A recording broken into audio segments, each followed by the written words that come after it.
In today's episode, Amanda asks, how do you spot fake influencers on social media, fake social media influencers? Interesting question, more common than you think. The question is, that is. In terms of why it matters, obviously if your brand's going to spend a whole bunch of money, you want to make sure you're going to get a decent result.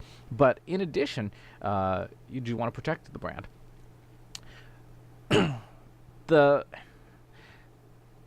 I don't know that I would necessarily use the term fake influencer so much as low or high quality, because if someone's got 1 million followers, by definition, they have some level of influence as long as those followers are real.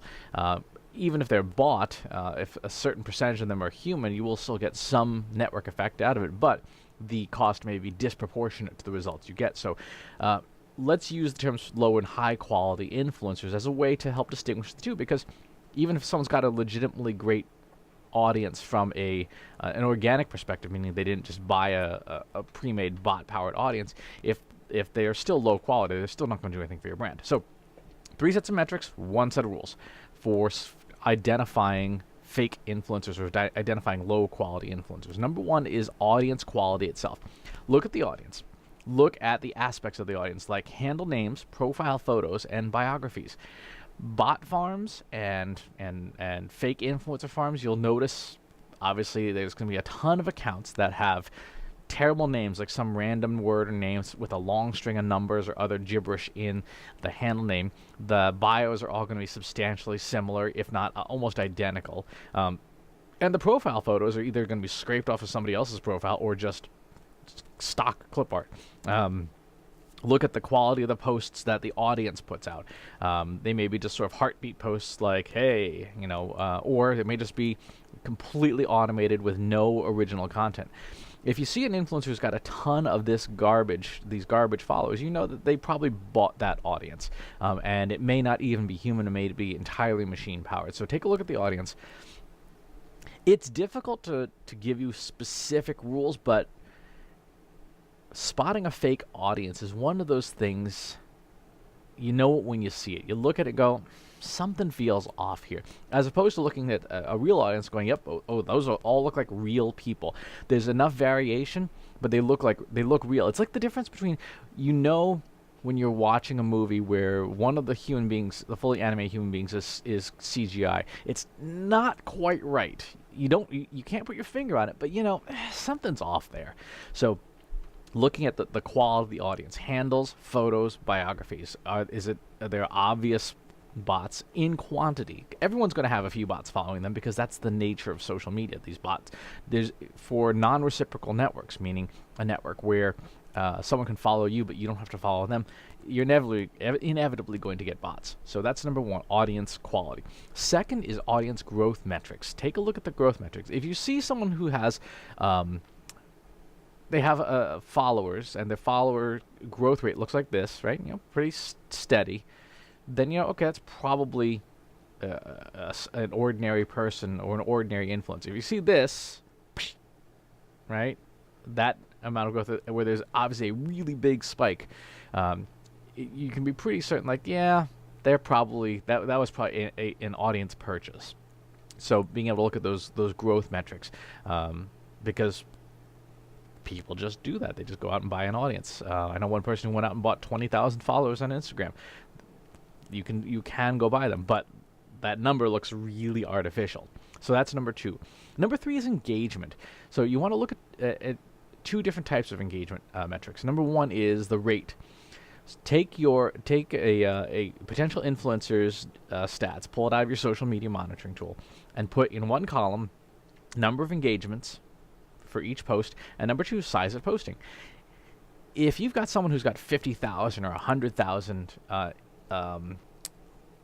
followers, and their posts get like 0 engagements, their audience may not be great. Even if, again, this is where we go back to that low versus high quality. Even if they are all authentic, it's still a low quality audience because the audience isn't engaging with the influencer, and thus when the influencer posts your brand stuff, they're not going to get any love for it. There's going to be no action on it, and so it's not going to help you achieve your goals. So look at the engagement number, the engagement rate. What is the rate of engagement? And then, especially on networks like Instagram, look at the quality of engagement. So Is it just a bunch of likes? Because, again, you can automate that. Or are there comments? And are the comments real? Are they like, oh, this is a great picture of, some people are referencing, making contextually relevant comments on things, as opposed to great photo, which, again, if you've seen, I've seen some social influencers using bots, and they'll go and tag, they'll do crazy stuff like, great photo, would love if you follow me. All right? And they've tagged something like someone's funeral. Like, why would you do that? Because it's a bot, of course, running behind the scenes. So that's an easy way to spot a low quality influencers. If they're making a lot of engagements that make no sense, or their audience is making a bunch of engagement comments that make absolutely no sense. So we have audience quality, audience growth, engagement quality, engagement quantity are those metrics. The last thing to look at is adherence. So adherence and compliance. One of the things that you don't want to get in trouble for as a brand is fail to disclose and failure to adhere to regulations. In the United States, the Federal Trade Commission, the FTC, monitors and regulates things like social media influencers. I think they published their first guidelines way back in 2010. But influencers are always supposed to be using appropriate disclosures and tags for the stuff that they publish. So, for example, I did a review recently for Camtasia's Snagit. Snagit, they gave me a free copy. I have to disclose that. That's a form of compensation. It may not be monetary, but I have to, according to regulations, disclose that. So if you see an influencer who's sharing a whole bunch of stuff, and it's obviously pitched as things like, this is a review of this product and such, look for disclosures. Look for how well they disclose whether something is sponsored or not. Here's a neat little trick. I call this one of those sushi hacks.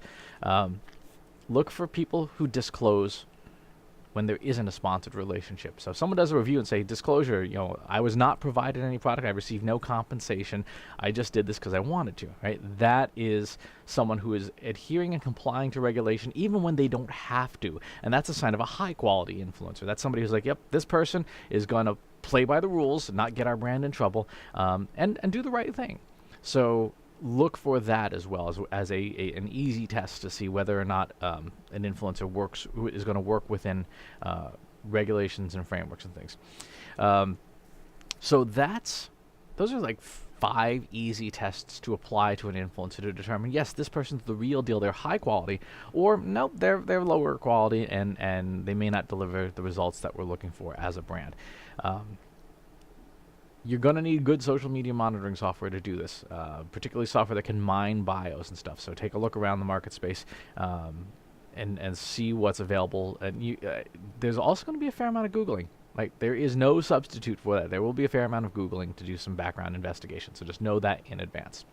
As always, if you have questions, please leave them in the comments and subscribe to the YouTube channel and the newsletter. And we'll talk to you soon. Take care. Want help solving your company's data, analytics, and digital marketing problems? Visit trustinsights.ai today and let us know how we can help you.